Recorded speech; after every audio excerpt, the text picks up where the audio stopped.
සුබ දවසක් ඔයාලා හැමෝටම අපේ ගෙදර YouTube channel එකට ඔයාලා හැමදෙනාම ගොඩාක් ආදරෙන් පිළිගන්නවා. සුපුරුදු විදියටම ඔන්න මම අදත් ඔයාලට සැරකියාවක් විදියට කරන්න පුළුවන් ගොඩක් රසවත් රෙසිපි එකක් අරගෙන තමයි ඔයාලා බලන්න ආවේ. අද මම මේ කියලා දෙන රෙසිපි එක ඔයාලා හැමෝම දැනගෙන ඉන්න රෙසිපි එකක් වුණාට මේක ගොඩක් අඩු වියදමකින් වෙනදා ඔයාලා දැකලා තියෙන ක්‍රමයට නැතිව වෙනස් ක්‍රමයකට තමයි මම ඔයාලට අද කියලා දෙන්නේ. ඉතින් මේ විදිහට කුඩා භාජනයකට මම පිරිසිදු ඇල් වතුර වලින් මෙසැඳි 5ක් එකතු කර ගන්නවා. ඊට පස්සේ ඒකට මම මේ විදිහට ජෙලටින් වලින් තේ හැඳි 1/2ක් එකතු කර ගන්නවා. ග්‍රෑම් වලින් අර ගන්නවා නම් ග්‍රෑම් 6ක් අරගන්න.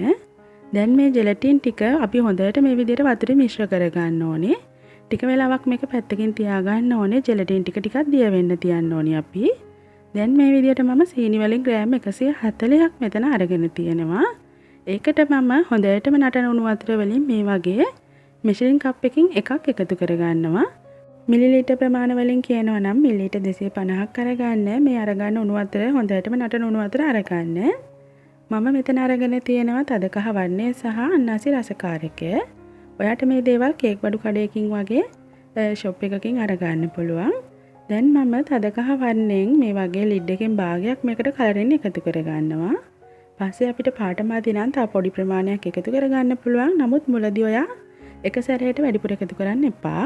දැන් අපි කලින් දිය කරගත්ත ජෙලටින් ටිකත් මෙන්න මේ විදිහට මේ මිශ්‍රණයටම එකතු කරගන්න ඕනේ. ජෙලටින් ටික අනිවාර්යයෙන්ම වතුරක නිවෙන්න කලින් එකතු කරගන්න. නැත්නම් ජෙලටින් ටික ඇක්ටිව් වෙන්නේ නැතුව යනවා. දැන් මේ දේවල් ටික මම මේ විදිහට හොඳට මිශ්‍ර කරගන්නවා. දැන් අපි අරගත්ත අන්නාසි රසකාරකෙන් මම මේ විදිහට ලිඩ් එකෙන් භාගයක් එසන්ස් එකතු කරගන්නවා මේ මිශ්‍රණයට. ඊට පස්සේ මට හිතුණා මේකේ පාට ටිකක් මදි වගේ කියලා. නැවත මම කලරින් බිඳුවක් වගේ මේකට එකතු කරගත්තා. දැන් අපිට තියෙනවා මෙතනදී අන්නාසි රස ගන්නපු ජෙලි මිශ්‍රණයක්.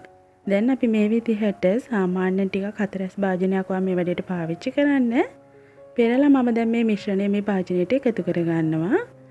දැන් මේ ජෙලි මිශ්‍රණය හොඳටම නිවිලා තියෙන්නේ. අපි දැන් මේක ශීතකරණයේ පැය 6ක් වගේ දාලා මේක හොඳට සෙට් කරගන්න ඕනේ. ඔන්න අපි දැන් දෙවෙනි ජෙලි මිශ්‍රණය හදාගන්න තමයි මේ ලෑස්ති වෙන්නේ. ඒකටත් අපි කලින් විදිහටම ඇල් වතුර වලින් මේ සැඳි 5ක් එකතු කරගෙන ඒකට මම ජෙලටින් වලින් තේ හැඳි 1/2ක් එකතු කරගත්තා. ඒක මිශ්‍ර කරලා පැත්තකින් තියාගෙන කලින් විදිහටම නැවත සීනි ග්‍රෑම් 140කට මම මේ වගේ තද උණු වතුර මිලිලීටර් 250ක් එකතු කරගන්නවා. සැරකියා කරන ඔයාලට වෙළඳපොලේ තියනටත් වැඩිය ඉතාම පහසු මිලකට මේ ජෙලටින් මගේ ඔන්ලයින් ෂොප් එක හරහා මිලදී ගන්න පුළුවන්.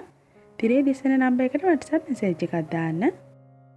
ඔන්න දැන් අපි කලින් විදිහටම සීනි ග්‍රෑම් 140කට හොඳටම නටන උණු වතුර එකතු කරගෙන කලින් වගේම දිය කරගත්ත ජෙලටින් ටික මේකට එකතු කරගන්නවා. දැන් අපි මේ ටික හොඳට මේ වගේ මිශ්‍ර කරගන්න ඕනේ. ඔන්න දැන් අපි මේ ජෙලි මිශ්‍රණය හදාගන්න යන්නේ ස්ට්‍රෝබෙරි රසයෙන්. ඒක නිසා මම මෙතන රෝස පාට වර්ණකය සහ ස්ට්‍රෝබෙරි එසන්ස් එක අරගෙන තියෙනවා. කලරින් එකතු කරගන්නේදී ටිකක් මුලින්ම පොඩි ප්‍රමාණයක් එකතු කරගන්න. නැත්නම් ටිකක් අවලස්සනට තද පාටක් එන්න පුළුවන්. කලරින් මම ලිඩ් එකෙන් භාගයක් එකතු කරගෙන එසන්ස් එකනොත් මම මේ වගේ ලිඩ් එකෙන් භාගයක් මේකට එකතු කරගන්නවා. දැන් අපි මේක හොඳට මිශ්‍ර කරගන්න ඕනේ. ඔයා මම අරගත්ත පාට සහ රසයන්ට අකමැති නම් ඔයාට පුළුවන් කැමති පාටක් කැමති රසයක් අරගෙන මේක හදාගන්න. දැන් මේ මිශ්‍රණයත් කලින් විදිහටම පෙරලා මේ වගේ භාජනයකට වෙන් කරගෙන මේක හොඳටම නිවුණාට පස්සේ ශීතකරණයේ අපි ආයෙමත් පැය 6ක් වගේ දාගන්න ඕනේ මේක හොඳටම සෙට් වෙන්න. දැන් මම ඔයාලට පෙන්නන්නේ පැය 6-7කට විතර පස්සේ කොහොමද මේක තියෙන්නේ කියලා. මෙන්න මේ වගේ ලස්සනට කෑලි කපා ගන්න පුළුවන් වෙන්න නම් අනිවාර්යයෙන්ම මේක පැය 6-7ක්වත් ෆ්‍රිජ් එකේ දාලා හොඳට සෙට් කරගන්න ඕනේ. නැත්නම් එහෙම කෑලි කපා ගන්න බැරිව ජෙලි එක ටිකක් තැලෙන්න වගේ බලනවා. දැන් අපි මේ වගේ පරිස්සමට මේ කෑලි ටික වෙන් කරගන්න ඕනේ. ලස්සනට කොටු හැඩයට කපා ගන්න. මෙන්න මේ වගේ ලස්සනට වීදුරු කෑලි වගේ තියෙනවා ඔයාලට බලා ගන්න පුළුවන්. ඉතින් ඔන්න මම මුලින් ඉඳන්ම කිව්වේ නෑනේ මොනවද අපි මේ අද හදන්නේ කියලා. අද මම ඔයාලට බ්‍රෝකන් ග්ලාස් ජෙලි පුඩින් එක කොහොමද පහසුවෙන්ම හදාගන්නේ කියලා තමයි මේ කියලා දෙන්නේ. ජෙලි කියන්නේ සාමාන්‍යයෙන් කාමර උෂ්ණත්වයේ දිය වෙන්න බලන දෙයක්නේ. ඒක නිසා කෑලි කපා ගත්ත ගමන්ම ඉක්මනින් වගේ අපි මේ වගේ කප්ස් වලට මේවා දාගන්න ඕනේ. සමාන ප්‍රමාණ වලින් එක වන්නේකින් මුලින්ම දාගෙන ඊළඟට ඊළඟ වන්නෙන් දාගන්න ඕනේ. ඉතින් මේ යෝගට් කප්ස් ඔයාලට මගේ ඔන්ලයින් ෂොප් එක හරහා මිලදී ගන්න පුළුවන්. මේ පෙන්වන නම්බර් එකට WhatsApp message එකක් දාලා ඔයාට අරගන්න පුළුවන්. ඉතින් ඔන්න මම සමාන ප්‍රමාණ වලින් වැටෙන විදිහට මේ ජෙලි කෑලි මේ හැම කප් එකකටම වගේ මේ වගේ එකතු කරගන්නවා. දැන් අපි මේ කප්ස් ටික එළිය තියන්නේ නැහැ. මොකද මේ ජෙලි කෑලි ටික දිය වෙන්න බලනවා. ඉතින් අපේ ඉතිරි වැඩ ටික කරගන්නකම් අපි මේක නැවත ශීතකරණයේ දාලා තියාගන්න ඕනේ. ශීතකරණයේ පහළ කොටසේ දාලා තියාගන්න. අපේ රෙසිපි එකේ අවසාන කොටසේ තමයි අපි දැන් ඉන්නේ. දැන් මෙතනදිත් අපි වතුර මේස හැඳි 5කට ජෙලටින් මේස හැඳි වලින් එකක් එකතු කරගන්න ඕනේ. හොඳට මතක තියාගන්න වතුර මේස හැඳි 5යි ජෙලටින් මේස හැඳි 1යි. කලින් විදිහටමයි අපි ඒක දිය කරලා පැත්තකින් තියාගන්නවා. දැන් මම හොඳින් ඉඩ තියෙන ජෝගුවක් අරගෙන ඒකට ග්‍රෑම් 18 කිරිපිටි පැකට් දෙකක් මේ වගේ කඩලා එකතු කරගන්නවා. දැන් මම මේකට වතුර මිලිලීටර් 250ක් නැවත එකතු කරගෙන කිරිපිටි ටික හොඳට මේ වගේ දිය කරගන්නවා. මුලින්ම කිරිපිටි ටික දිය කරගෙන ඉන්න නැත්නම් කැටි ගැසෙන්න බලනවා. නැවත ආයෙමත් උණු වතුර වලින් කප් භාගයක් එකතු කරගන්නවා. ඊට පස්සේ මම මේකට කලින් දිය කරගත්ත ජෙලටින් මේස හැන්දත් මේ වගේ එකතු කරගන්නවා. මේ උණු වතුරක නිවෙන්න කලින් අපි ජෙලටින් ටික එකතු කරගන්න ඕනේ. මෙතනදී අපි මේ කිරි මිශ්‍රණයට සම්පූර්ණ වතුර මිලිලීටර් 375ක් එකතු කරගෙන තියෙනවා. ඒ කියන්නේ මෙෂරින් කප් එකමාරක් වතුර එකතු කරගෙන තියෙනවා. දැන් මේ ජෙලටින් කිරි ටික හොඳට මිශ්‍ර කරගත්තට පස්සේ සීනි ග්‍රෑම් 160ක් මේකට එකතු කරගන්නවා. මෙන්න මේ විදිහට හොඳට අපි සීනි ටිකත් මේකේ දිය කරගන්න ඕනේ. මම මේ වගේ විස්කි කප් පාවිච්චි කරනවා. කිරි පිටි වල තියෙන කැටි ගතිය එහෙම නැති කරගන්න පුළුවන් අපිට විස්කි කප් පාවිච්චි කරලා. ඊට පස්සේ අපි මේක ආයෙමත් මේ වගේ පෙරලා වෙන් කරගන්නවා.